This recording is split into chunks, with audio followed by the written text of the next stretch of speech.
Les nouvelles sur la Grèce attirent l'attention des marchés ce lundi, donc jetons-y un coup d'œil avec l'aperçu du marché en collaboration avec Investing.com. Lundi, les actions ont chuté partout en Asie, comme les inquiétudes sur les conséquences de l'effondrement apparent des négociations sur la dette avec la Grèce ont alimenté la prudence. Selon les rapports, les banques de la Grèce, aussi bien que la bourse, devraient rester fermées pendant toute la semaine, suite à une recommandation du Conseil de la stabilité financière du pays annoncée dimanche soir. Par conséquent, même les tentatives de la Banque populaire de Chine d'atténuer l'impact, faites pendant le week-end, n'ont pas pu prévenir une autre baisse du Shanghai Composite qui a chuté de 3,75% après une baisse de 7,5% enregistrée vendredi. Le Nikkei 225 a chuté de 2,10%, tandis que le S&P a reculé de 2,05%. Les réductions du taux d'intérêt de la Banque populaire de Chine jusqu'à 4,85% est la quatrième baisse depuis octobre. On a également rapporté les remarques du gouverneur de la Banque du Japon, Kuroda, qui a dit que la Banque centrale est vigilante quant au risque à la baisse de ses perspectives pour fixer l'inflation de 2% pour le premier semestre de l'exercice 2016.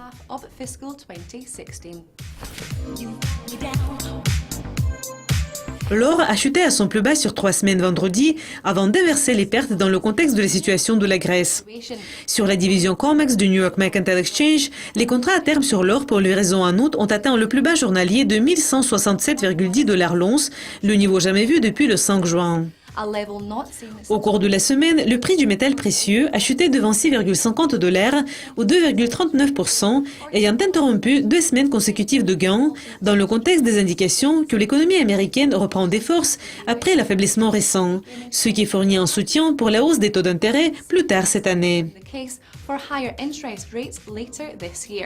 Sur le COMEX également, les contrats à terme sur l'argent pour livraison en septembre ont terminé la session de vendredi à 15,76 $ l'once, ayant reculé de 7,3 ou 0,46%.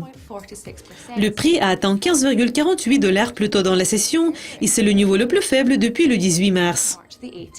Ailleurs, dans le trading des métaux, le cuivre pour livraison en septembre a progressé de 1,6 ou 0,61% vendredi pour s'établir à 2,635 $ la livre après avoir atteint le plus haut journalier de 2,648 $ qui est le plus haut niveau depuis le 15 juin.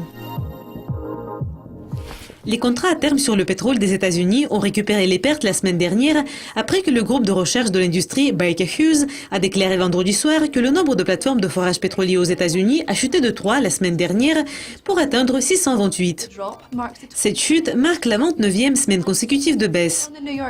Sur le New York Mercantile Exchange, le pétrole brut pour livraison en août a chuté de 700 ou 0,12% pour terminer la semaine au niveau de 59,63 $ le baril.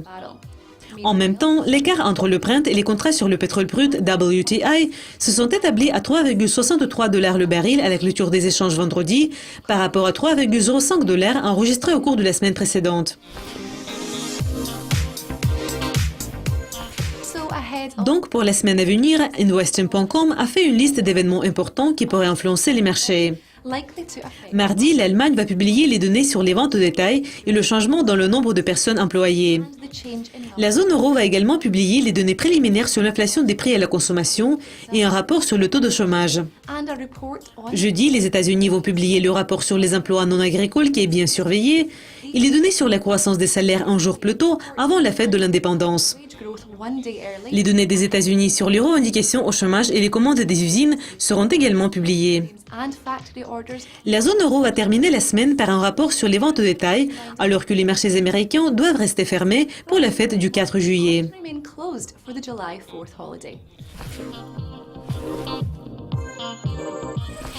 C'est tout pour l'aperçu du marché de cette semaine. Merci d'être avec nous. Restez à l'écoute de Yucascopy TV au cours de la semaine pour apprendre plus de nouvelles qui pourraient influencer vos échanges. Au revoir.